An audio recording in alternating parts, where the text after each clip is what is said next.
কালো টাকা সাদা করার ঢালাও সুযোগ আসতে পারে নতুন বাজেটে, নীতির প্রশ্নে আপোষ করা ঠিক হবে না সরকারের, অর্থনীতিবিদদের অভিমত। গোপালগঞ্জের বানিয়াচং গির্জায় বোমা হামলার 23 বছর আজ, এখনো শুরু হয়নি বিচারকাজ, নিহত ও আহত পরিবারদের হতাশা। দেখছিলেন বিআরবি কেবল সংবাদ শিরোনাম, এবার বিস্তারিত। কোনো প্রশ্ন ছাড়াই কালো টাকা সাদা করার ঢালাও সুযোগ আসতে পারে নতুন বাজেটে। বিভিন্ন মহলের সমালোচনার পরও 15% কর দিয়ে অপ্রত্যাশিত অর্থ বৈধতার সুযোগ আসছে 1 বছরের জন্য। সৎ করদাতাদের সঙ্গে বৈষম্যমূলক এই আচরণ ভালো চোখে দেখছেন না অর্থনীতিবিদ ডক্টর দেবপ্রিয় ভট্টাচার্য। আরেক বিশ্লেষক ডক্টর আতিউর রহমানও বলেছেন, সামান্য অর্থের জন্য কালো টাকা সাদা করার নীতির প্রশ্নে সরকারের আপোষ করা ঠিক হবে না। জিয়াউল হক সবুজের রিপোর্ট। তথ্য গোপন রাখার শর্তে 2008 সালে আত্মস্বীকৃত দুর্নীতিবাজদের অনুকম্পার সুযোগ দিয়েছিল ট্রুথ কমিশন। নিজের দোষ স্বীকার করে সরকারি কোষাগারে অর্থ জমা দিয়ে সরকারের অনুকম্পার সনদ নেন 448 জন অবৈধ টাকার মালিক। 111 সরকারের সেই সময়ে সর্বোচ্চ 32,000 করদাতা নেন কালো টাকা সাদা করার সুযোগ। এনবিআরের পরিসংখ্যান বলছে এ পর্যন্ত দেশে অপ্রদর্শিত অর্থ বৈধ হয়েছে প্রায় 47,000 কোটি টাকা।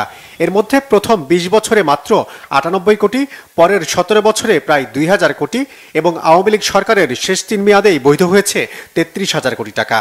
সবচেয়ে বেশি প্রায় 21,000 কোটি টাকা সাদা হয়েছে করোনা মহামারীর সময়ে।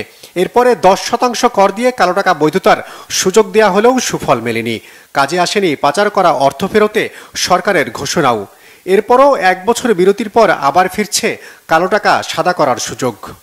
যদি কোনো কারণে আর্নিংস আনডিসক্লোজ থেকে যায়, সেটাকে লিগালাইজ করার একটা মেকানিজম থাকা দরকার।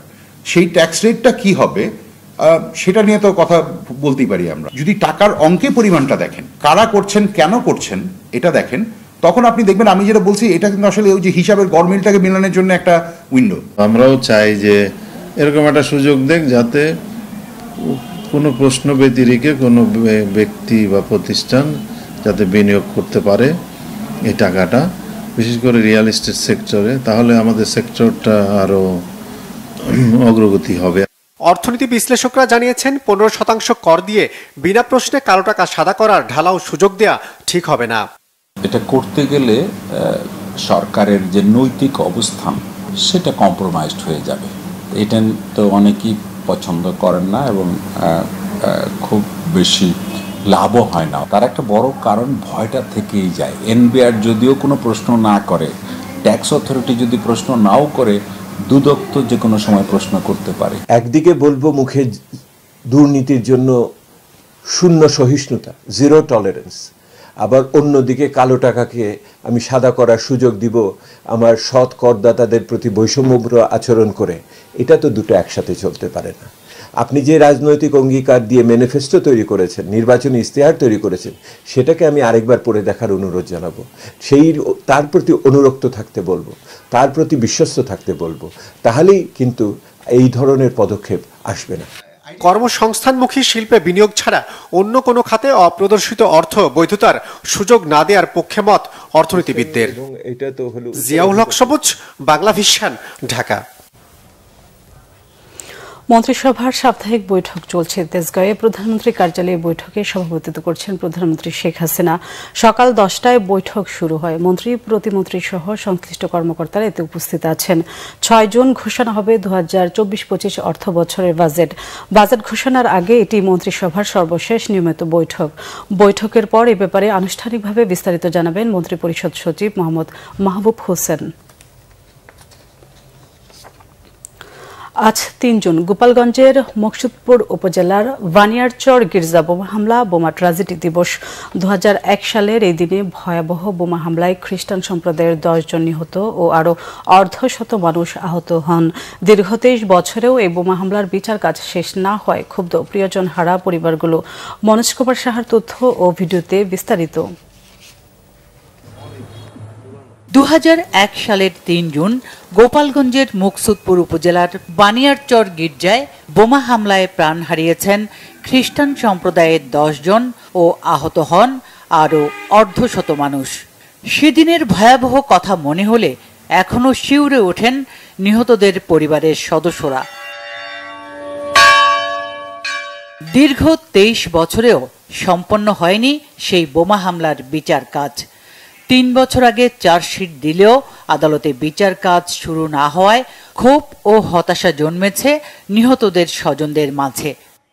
বলে গেছিলেন যে উনি এটার বিচার করবেন বা দেখবেন, কিন্তু এ পর্যন্ত তারপরে আর উনি আসেন নাই, আর এখানে আর কোনো কিছু বিচারও হয় নাই, বা এদের যে কি চাহিদা, এদের কি দরকার, এরা কেমনভাবে আছে কি নাই, এটাও কেউ খোঁজ নেয়নি আজও। মাননীয় প্রধানমন্ত্রী এবং প্রশাসনের দৃষ্টি আকর্ষণ করছি, যারা নিহত হয়েছে তাদের পরিবারের যে দুঃখ কষ্ট তিনি যেন সেদিকে দৃষ্টিপাত দেন, এবং যারা প্রকৃত দোষী তারা যেন অবশ্যই বিচারের আওতায় আসে। হত্যাকাণ্ডের ঘটনায় দায়ের করা 2টি মামলায় হরকাতুল জিহাদ নেতা মুফতি আব্দুল হান্নান সহ 23 জনকে আসামি করা হয়।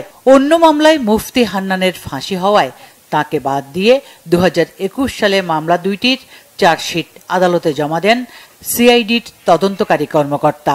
এখনো বিচার কার্য শুরু হয় নাই, এটা আমলি আদালতে এখনো আছে। মামলার আসামিগুলি এখন আদালতের সেই ওয়ারেন্ট হয়েছে, ওয়ারেন্টের পরে এদের কুরুকে বাংলাদেশে মালামাল কুরুকের পরে এগুলো মনে হয় এই ওই নিম্ন আদালতের হবে বিচার কার্যের জন্য পেপার ফ্লাশিং হবে, পেপার পত্রিকা ফ্লাশ হওয়ার পরে এগুলি আসলে তারপরে বিচার কার্য শুরু হবে। বোমা ট্র্যাজেডি দিবস উপলক্ষে বিশেষ প্রার্থনা সহ নানা আয়োজন বানিয়ারচর গির্জায়। Bangla vision news desk. এই ছিল এখনকার মতো। পরের সংবাদ দুপুর 2টায়, তার আগে একটাই রয়েছে নিউজ টপ 10 দেখার আমন্ত্রণ রইল। এছাড়া বাংলা ভিশন সংবাদ ও সংবাদ সংশ্লিষ্ট অনুষ্ঠান দেখতে ভিজিট করুন www.bvnews24.com ও facebook.com/banglavisionnews এবং সাবস্ক্রাইব করুন youtube.com/banglavisionnews। এতক্ষণ সাথে থাকার জন্য ধন্যবাদ।